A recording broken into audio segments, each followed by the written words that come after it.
Do you hate watching a good portion of your paycheck disappearing into taxes? Imagine if you can keep more of what you earn and build wealth through real estate. In today's video, I'm going to be going over tax strategies that you can utilize that work well with real estate, grow your wealth, and save in taxes. Hi, I'm Kevin Andrade. I'm a CPA licensed in the state of Maryland, but I work with clients nationwide. With over a decade of experience, I help W-2 earners and small business owners legally and proactively save in taxes. If you want to learn how to save money and grow your wealth, please like this video and subscribe. And with that said, let's get back into the video. Real estate has been one of the most effective tools for the longest time to appreciate wealth, to gain wealth, and get tax benefits. It's all done through the combination of advanced depreciation, strategic tax deductions, and leveraging the tax code to reduce your taxable income. And this applies if you're a W-2 earner or a business owner. So now I want to go over the first benefit or the first tax strategy of why real estate is so attractive for tax purposes. Number one is tax deductions to offset your rental income. So we have to look at all the other types of deductions that you can take to offset any rental income that's coming in. And this can include things like mortgage interest, real estate property taxes, and the utilities, lawn care, maintenance, HOA payments, all that gets factored in to offset your rental income. In addition to that, you can also utilize a little bit more tax deductions that are not commonly known, such as your home office. If you have a room in your home that you regularly and exclusively use for administrative purposes to manage your rental properties, you can utilize that home office to offset your tax. In addition to that,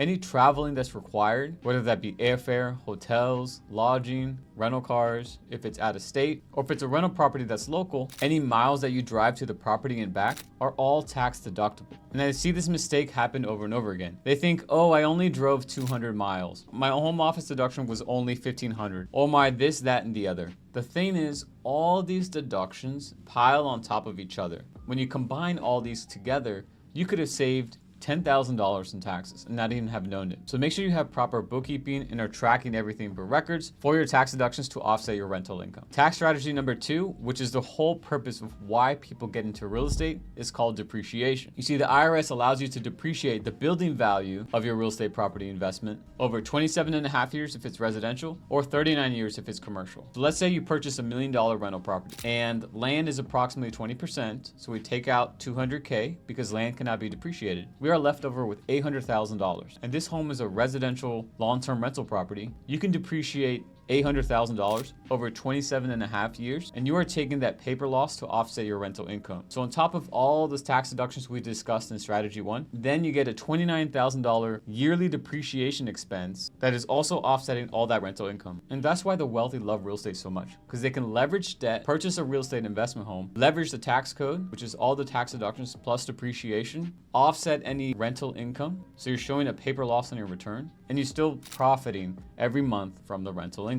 But you're probably thinking, I don't want to just offset my rental income. I want to offset my other types of income, my W-2 income, my business income. And that's where we go into strategy number three, which is called a real estate professional status. If you're serious about real estate to offset your ordinary income, then you need to highly consider qualifying for the real estate professional status, also known as R.E.P.S. And R.E.P.S is a game changer. You see, when you qualify to be a real estate professional status, you are able to utilize these losses that you have incurred on your rental properties to offset any ordinary income, which includes W-2 and business income. And there are three main requirements that you need to meet to qualify as a real estate professional. The first one is called the 750-hour rule, meaning you have to have spent 750 hours on real estate activities in the entire year. That comes out to about 14 to 15 hours every single week. Activity can include being a real estate agent, property management, acquisitions, renovations, and other types of real estate activity. The second requirement is that it must be more than 50% of your time. You must meet this requirement that it's your primary occupation. It's more than 50% of what you're doing of all types of income activity. And the third requirement is material participation. The IRS has very strict rules about material participation. Essentially, there are 7 tests to meet this requirement, and you only have to meet 1 out of the 7. And I'm not going to go over all 7 in this video, but I'm going to go over the top 3 that are commonly used.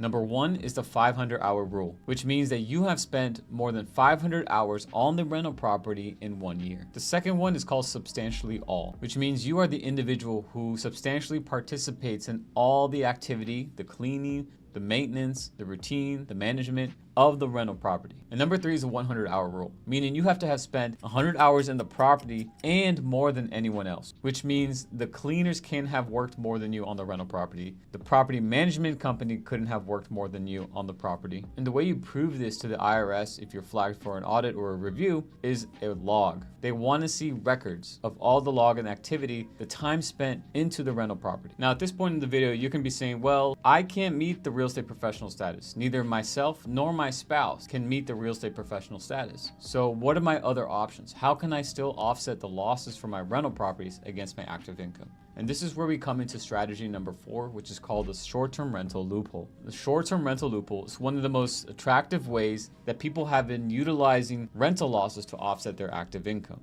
But it comes with a catch. You have to meet these requirements in order to activate. This means you cannot be a personal taxi, a personal chef to your guests. You cannot provide them with groceries, daily breakfast, daily cleaning. All those are substantial services, which then you will be treated as a hotel. If anything, you'll actually be subject to self-employment tax now because it's more considered of a business than an actual passive activity. Number 3 is that you still must meet the material participation test that we just went over in the real estate professional status strategy. So you don't need to meet the 750-hour rule. It doesn't have to be your primary occupation, but you still must meet the material participation rule, which I highly recommend getting with the tax professional to help guide you through this process to make sure you're audit proof and that you meet the criteria to offset your rental losses against your ordinary income. So now that we've gone over R.E.P.S and the short-term rental loophole, it's time to get over the creme de la creme of real estate. And that's coming back to depreciation, but more of a form of accelerated depreciation called a cost segregation study. And that's what strategy number 4 is. What a cost segregation study is at a high level is pretty much an itemized list of all the components of the building. This could include the walls, the painting, the carpet, the appliances, the doors, everything that you can think of that comes with the home. They put it in an itemized list. Once they have this list, they break it out into different types of buckets, and it all depends on the useful life. For example, the useful life of a carpet is not the same as the useful life of a roof of a home. And so they put them all in these buckets, which could be 3 years, 5 years, 7 years, 15, and so on and so forth. And by leveraging the tax code, you can accelerate depreciation of any asset that has a useful life of 15 years or less. So going back to the example of $1 million property, carving out land, because land is not depreciated, we're left over with $800K. And let's say we invest $2,000 in a cost segregation study, and they identify that you can actually accelerate $150,000 of the property value in year 1. So your losses go from a couple $1,000s to now $150,000 that you can offset against your ordinary income by either being a real estate professional or by leveraging the short-term rental loophole. And that's how you save massive amounts in taxes. And now I'm going to close it out with strategy number 6, the 1031 exchange. You see, you may have already exhausted the value of the home, of the depreciation. Number 1 is your average rental stay must be less than 7 days. Number 2, you cannot provide substantial services, or perhaps that investment property is just not cash flowing like it used to. So now you have made a business strategic decision